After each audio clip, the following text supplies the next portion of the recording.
Morning class. Today we are going to learn about, or today we are going to discuss session number 7, that is online transactions. ये जो session है इसमें हम cover करेंगे online transactions. Online transactions क्या होती है, कितने कितने टाइप्स की होती हैं और किस किस तरह से हम इन्हें ऑनलाइन ट्रांजेक्शन को यूज़ करते हैं। So let's start with this. Online shopping is a form of electronic commerce where customer can buy or sell goods over the internet. So online transaction simple पहले देख लेते हैं ऑनलाइन ट्रांजेक्शन होती क्या है। देखो online transaction in with the help of online transaction either we can do e commerce and the second one is online shopping और surfing over the internet to purchase something or to register to any websites or to get a subscription online from different sites. So online purchasing जो है वो एक type है आपके online transaction का। दूसरा हम देखते हैं कि ऑनलाइन ट्रांजेक्शन के लिए जो है वो हम यूज़ करते हैं मनी ट्रांजेक्शन्स। सो स्टार्ट करते हैं और देखते हैं कि ये किस तरह से काम करता है। ऑनलाइन ट्रांजेक्शन जो है वो एक इलेक्ट्रॉनिक कॉमर्स का एक तरीका है जहाँ पर कस्टमर जो है वो चीज़ों को बाय करता है या फिर जो आपका सेलर है वो अपनी प्रोडक्ट्स को सेल करता है इंटरनेट के मीडियम से या इंटरनेट के थ्रू। जिसके लिए क्या चाहिए, कस्टमर को एक इंटरनेट एक्टिव कनेक्शन चाहिए और जिससे वो प्रोडक्ट्स को देख सके या अपने प्रोडक्ट्स को डेमोस्ट्रेट कर सके। और कस्टमर जो है ऑनलाइन जो प्रोडक्ट्स हैं उन्हें देख सकता है और उन्हें ऑनलाइन पेमेंट के थ्रू उसे परचेज़ कर सकता है, चाहे वो डेबिट कार्ड हो चाहे वो आपका क्रेडिट कार्ड के थ्रू। और भी बहुत सारे अब तरीके आ गए हैं यूपीआई वगैरह जिसके थ्रू हम लोग डेटा जो मनी है वो ट्रांजेक्शन्स कर सकते हैं एक अकाउंट से दूसरे अकाउंट के लिए। हम सेल परचेज हम कर सकते हैं। ऑनलाइन शॉपिंग कब कब यूज़फुल हो सकती है, किन सिचुएशंस में हम ऑनलाइन शॉपिंग को करते हैं। पहला तो है यदि अगर हमारे को स्टोर्स में जाने का टाइम नहीं है, यानी अगर हम विज़िट नहीं कर सकते, यहाँ से बॉम्बे कोई स्टोर है, मुंबई में कोई स्टोर है या कोलकाता से अगर आप कोई परचेज़ करना चाहते हैं या फिर कोई ऐसी चीज़ है जो हमें अब्रॉड से मंगवानी है। अब्रॉड से मंगाने के लिए हमें बाहर जाना होगा, तो ऐसा तो नहीं कर सकते हम कि छोटी सी चीज़ है, अगर मान लिया $100 की या $100 की या $10 की कोई चीज़ है और हमें अब्रॉड से उसे इंपोर्ट करना है, तो हम क्या कर सकते हैं, हम ऑनलाइन शॉपिंग के थ्रू उसको मंगवा सकते हैं अगर वो अवेलेबल है। कभी कभी विजिटिंग जो स्टोर्स को विज़िट करना जो होता है वो बहुत एक्सपेंसिव हो जाता है। जैसे मैंने अभी एग्जांपल दिया, अगर ऑस्ट्रेलिया से अगर कोई चीज़ आपको परचेज़ करनी है तो उस चीज़ को ख़रीदने के लिए ऑस्ट्रेलिया जाना जो है वो बहुत एक्सपेंसिव हो जाएगा। तो उस केस में हम लोग क्या करते हैं, चीज़ों को ऑनलाइन ऑर्डर करते हैं और ऑनलाइन उसको परचेज़ करते हैं। तीसरा जो इम्पोर्टेंट है वो है प्रोडक्ट और service that is not available in the local market is available online. जैसे एमआई वगैरह के शुरू में फ़ोन आए थे, स्टार्टिंग में जो फ़ोन्स आए थे या अभी भी ऑनलाइन सेल्स वगैरह जो लगती है उसमें बहुत डिस्काउंट मिलता है और कुछ प्रोडक्ट ऐसे हैं जो हमें ऑनलाइन मिलते हैं, सिर्फ ऑफलाइन मिलते ही नहीं हैं। तो उन चीज़ों को हम ऑनलाइन परचेज़ करते हैं, यानी ई कॉमर्स के थ्रू हम लोग उन चीज़ों को परचेज़ करते हैं। Some of the popular online transaction websites are, जो बहुत पॉपुलर हैं, जो बहुत ज़्यादा फ्रिक्वेंटली यूज़ होती हैं और इंडिया के अंदर जो है हाईली ई कॉमर्स वेबसाइट जो है वो है IRCTC। IRCTC is a Indian railway bookings, train booking हम इसके थ्रू कर सकते हैं, फ़्लाइट्स भी अब इसके थ्रू हम लोग बुक कर सकते हैं। और सेकंड जो e commerce online purchasing site है जो सबसे बड़ी इंडिया के अंदर जो वर्क कर रही है, वैसे इसके पैरेलल में अमेज़ॉन भी है, दैट इज़ फ्लिपकार्ट।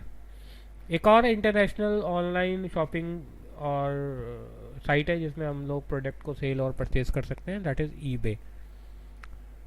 अनदर जो बहुत यूज़फुल वो होता है रेड बस है हमारे पास। आपको बहुत सारी ऐसी साइट्स हैं जो ऑनलाइन हमारे को ट्रांजेक्शन करने के लिए फैसिलिटी हम लोगों को प्रोवाइड कर रही है। तो ये जो ऑनलाइन जितना भी हमें वर्क करना है, यानी हमें या तो सेल करना है, परचेज करना है, या ई कॉमर्स की जितना भी काम करना है, उसके लिए करने के लिए हमें क्या क्या चाहिए? सिर्फ उसके लिए चाहिए एक वेब ब्राउज़र, एक internet connection, active internet connection.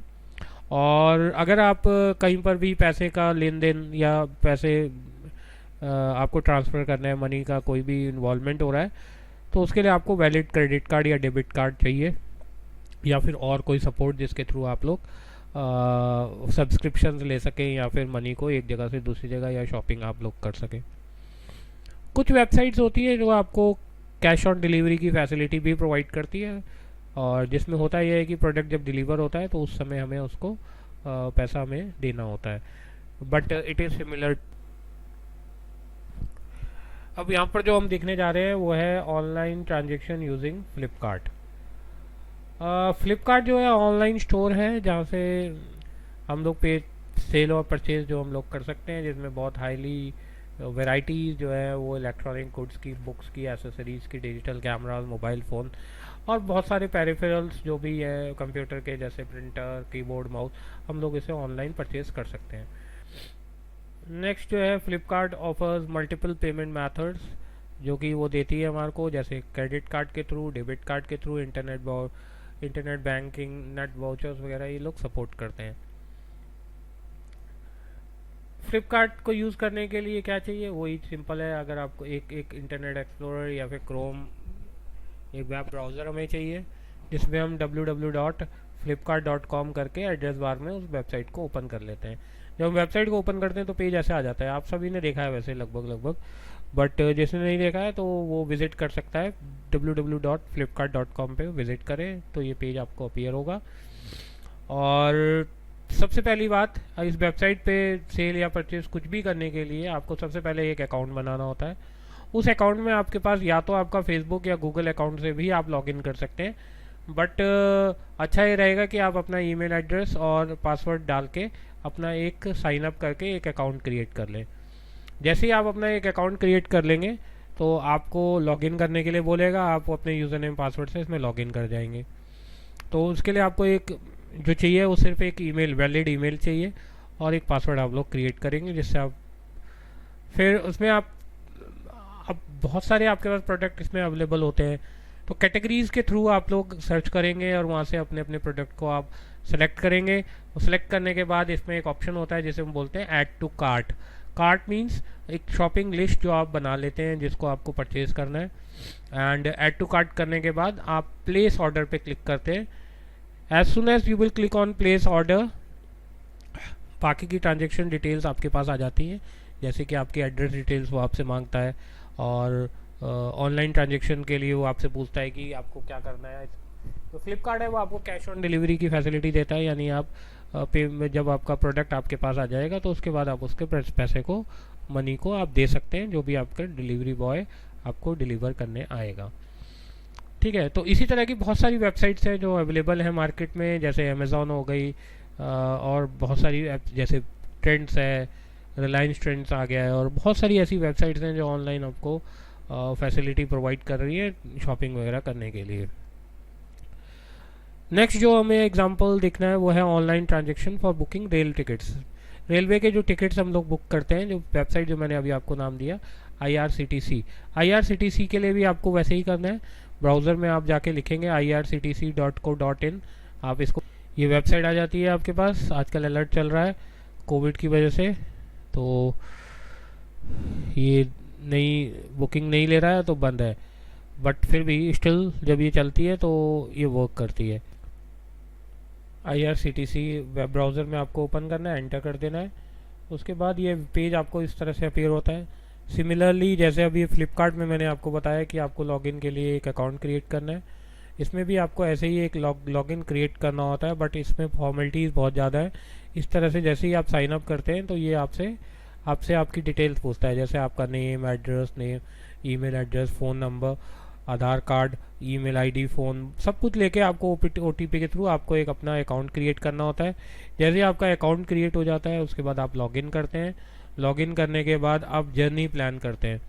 तो जर्नी प्लान करने के लिए आप क्लिक करेंगे प्लान माई ट्रैवल पे, एंड इस तरह से आपके पास एक बॉक्स आ जाता है जिसमें फ्रॉम, आप डालते हैं कि कहाँ से कहाँ तक जाना है एंड किस डेट में लेना है। और टाइप ई टिकट या तत्काल वगैरह जो है, इसमें ऑप्शंस होते हैं बहुत सारे। You can select the options from the given list. उसके बाद जैसे ही आप सर्च करते हैं, जैसे यहाँ पर एक सर्च किया गया न्यू दिल्ली से चेन्नई, तो ये कुछ आपको ट्रेन्स यहाँ पर ऑप्शंस हमारे पास आ जाती हैं, उसकी अवेलेबिलिटी हम लोग चेक कर सकते हैं। एंड फिर हम जैसे ही हमारे पास अवेलेबिलिटी कंफर्म होती है, हम यहाँ से देखिए जैसे आ रहा है, तो हम यहाँ से बुक पे क्लिक करके उस पर्टिकुलर जो टिकट है उसको हम बुक कर सकते हैं। तो मेरे हिसाब से आज आपको समझ में आ गया होगा कि एक तरह से ऑनलाइन ट्रांजेक्शन हैं क्या। तो ऑनलाइन ट्रांजेक्शन या तो परचेज़ आप कर सकते हैं, रजिस्ट्रेशन कर सकते हैं, ऑनलाइन बुकिंग आप कर सकते हैं, मनी आप ट्रांसफ़र कर सकते हैं, और सेल परचेज़ कर सकते हैं। परचेज़ करने के लिए only you need debit card, credit card, और we can say any type of payment mode. ठीक है, और इसमें बहुत सारी चीज़ें इन्वॉल्व होती हैं। सेलर जो सेल कर रहा है वो सेलर इन एक तरह से बुक स्टोर मैनेजर जो है वो इन्वॉल्व होता है, आपका पेमेंट गेटवे है, आपका पेमेंट मोड है। पेमेंट मोड मीन्स जो हम लोग डेबिट कार्ड, क्रेडिट कार्ड वगैरह यूज़ कर रहे हैं।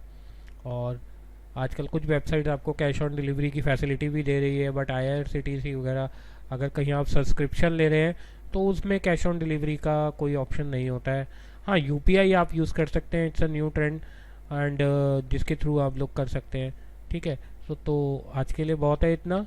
तो thank you very much, that's all for today.